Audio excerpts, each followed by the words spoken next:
All right, guys. Welcome back to the channel. It's your guy Scrappy Do at Scrap a Lot.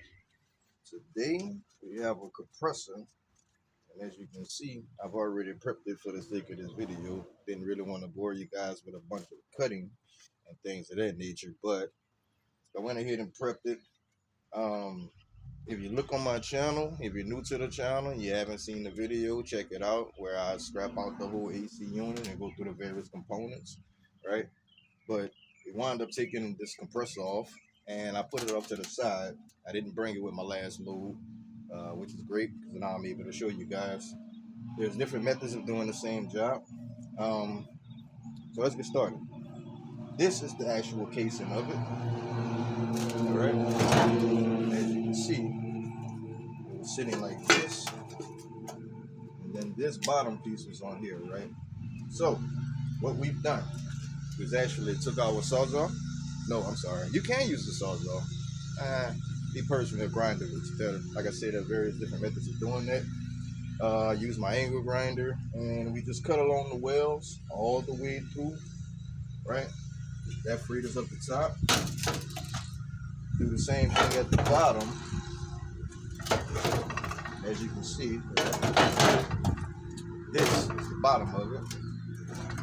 And this was sitting like that. Just cut along the wells of that, right? When you cut along the wells, it actually frees it up because you'll wind up running into various different spots on it, and we want to have to be able to pull that motor out. That's pretty heavy, guys. That's going to actually go in your heavy or your short iron, right? Anyway, this is our stator that was actually sitting inside the motor, like so, right? Got all those things separated, guys. All right. Oh, before I go too far, as you can see, after you cut the top and the bottom portion, there's another well that goes all the way up. Hopefully the camera is to where you guys can see it. I'm not in the way. Yeah. Okay. There's another well, and you're gonna cut along there. That's gonna release the pressure that's actually on the steel encasing the motor. Yeah. And that's how you free it of this. Now, since we're done with that portion, I'm just going to remove it just to get it off my screen. Then give me a little room on the table. Alright. Get that out there. Hope you guys are having a great day. I appreciate you tuning in with me, spending a little time with you guys, man. I appreciate it very much. If this is your first time viewing the channel, like, share, subscribe to it. You know what I mean? I'm putting out information and just passing it along so you guys can see there are multiple ways of making money and being creative. Also, recycling, helping out the planet. All right. So the method that I tried on this motor is one that I actually tried on the previous one. It was the huge motor that I had. Again, go check out that one. That's a different separate video. I forgot what I labeled it. I'll try to remember to put the link in the description for both cases, what I'm speaking on. But what we actually used was the machete method. Right? Just get you a nice steel knife, sharpen it up real good. Which we've done on right here already. Sharpen it up really, really well. And what you're gonna do is you're gonna place it. Because this actually, you look at it, I already did it. For the sake of this video, I knew I was going to be talking a lot. These are actually individual pieces of silica steel, and it's just a bunch of them all together. So if you can get it in the groove, you can actually hammer it, going back and forth, right? Because once you reach a certain spot, it will just kind of stay stuck, you know what I mean? And we don't want that. So you'd have to maneuver this around and kind of shift your knife, but you want to stay on that same piece. That way, it won't jump to the next piece and you'll wind up cutting two separate, angles, right? Like I said, there's various different ways to doing this, but I was excited to try the machete method, which I got from my guy Scrap It All, by the way. Shout out to him. Y'all go check out his channel. But yeah, so what we did was we placed it right here, took our hammer, just rocked it, At some point, I had to kind of roll it over a little bit and kind of reset it just a bit, simply because of my knife, you know. But if you get your nice, decent, solid steel machete, it'll just go straight through to where you won't have to kind of maneuver it like that. But anyway, we just hammered through, and now you're left with two separate pieces instead of trying to get out, you know, the copper through the whole thing, right? Now you got two separate pieces. And that's the part that I'm going to go ahead on and do on camera for you guys. Like I said, I already prepped this in preparation. I have prepped this in preparation. But yeah, there's strings and wires and everything like that. You want to free that up either before or after you cut. I did it after I cut just to keep everything intact. But actually what you're going to do is, I'm not even sure my vise that I have right now opens up this wire to really set it in there all the way. No, it doesn't, but that's fine. What we're gonna actually do is now we can just pry this up. Let me get my trusty screwdriver that I like to use, and you can just work it. Like I said, my vise is not really holding it like I wanted to, but that's fine. Take this little hammer, get it in the groove. Making the guys way easier this way. I've done enough of this today. Won't take long. See that? It's already coming up. Awesome. Awesome. Good copper goodness. That is. Like scrapping with Grandpa said. That's where I got that term from. Shout out for him too. I check in my scrapping with Grandpa. Cool guy. Thank a lot for him as well. Enjoy videos. Got various other good scrappers. Oh, there we go. Look at that. I'm gonna grab that right quick, guys. But yeah, that just flew out of there and I didn't it. Take that paper off of there. Coming back, guys. 1 second. And I'll just show you what it was that just flew. Got a little piece under my table here. Alright. And there you go. Look at that. Look at that copper, man. That's beautiful. Awesome. Let's put it off to the side for now. I have time in this video. I'll do a little way up.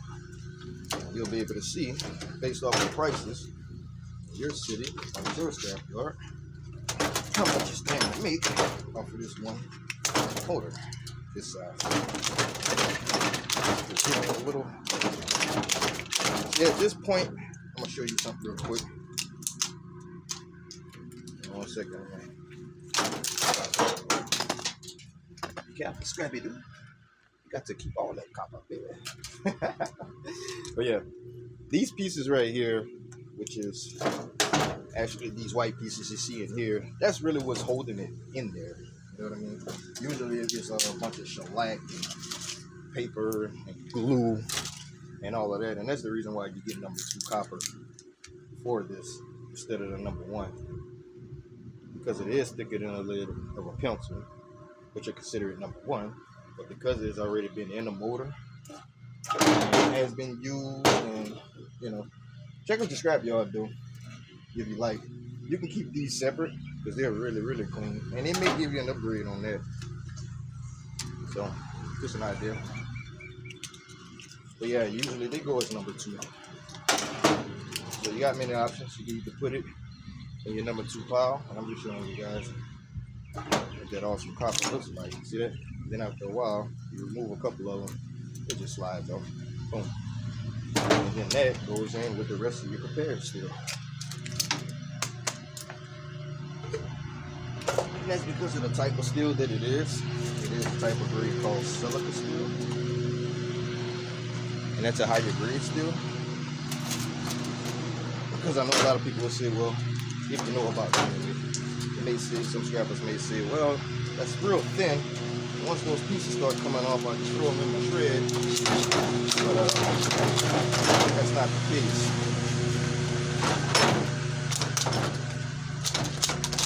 Not in my opinion, anyway. I've never gotten any problems over it. Just goes right in there. With a short iron. That's some more good copper out of there, guys. And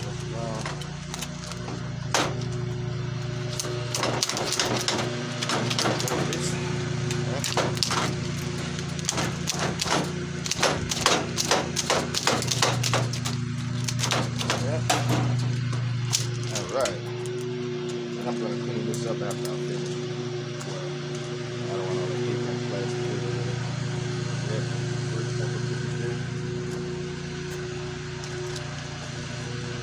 Like I said, guys, man, I appreciate y'all being here with me.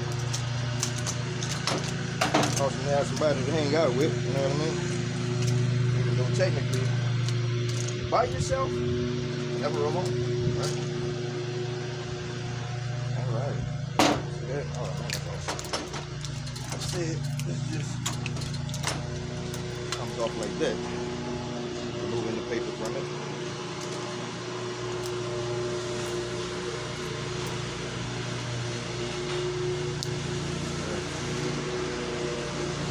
Yeah, guys. I'm gonna get this cleaned up. And I'm gonna move this off the side here. Place that where it needs to go. So as I finish talking with you guys. Alright. So my scale that I have is only goes to 11 pounds, the one I have on hand right now. So I won't be able to weigh the steel to let you know how much that'll be. But give me a second. And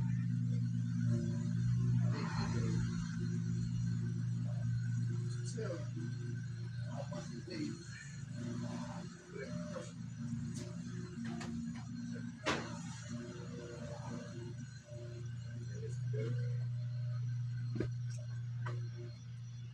That's why I had the video prepped already. I left out the weighing part of it. Just decided to kind of include that just now. So, all right, we're gonna place that right there. It's gonna be acting right for me.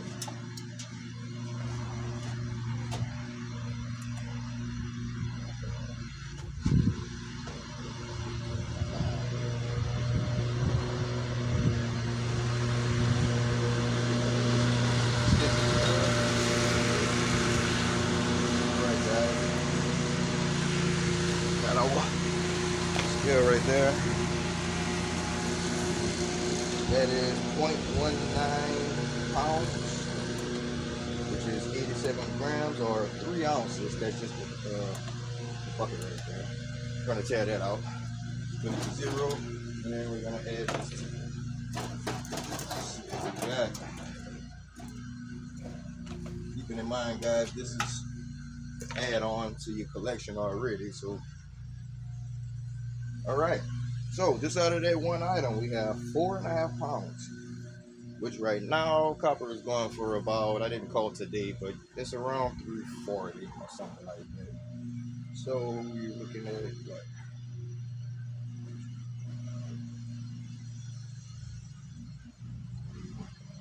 About $14, $15 just in copper, right? Then we also have the steel, and that's to be added to the load. All right, guys. Well, again, I appreciate you being here. Like, share, subscribe. Give me a comment if you want to see me do a specific thing in the video. I got some interesting things coming up. I apologize for the noise in my background. My neighbor decided he wanted to cut grass immediately when I press record, of course. Oh, guys. All right, but stay tuned, man. I got some interesting things coming up. And I look forward to hearing from you guys and you guys being here sharing this experience with me. Till next time, y'all. Peace.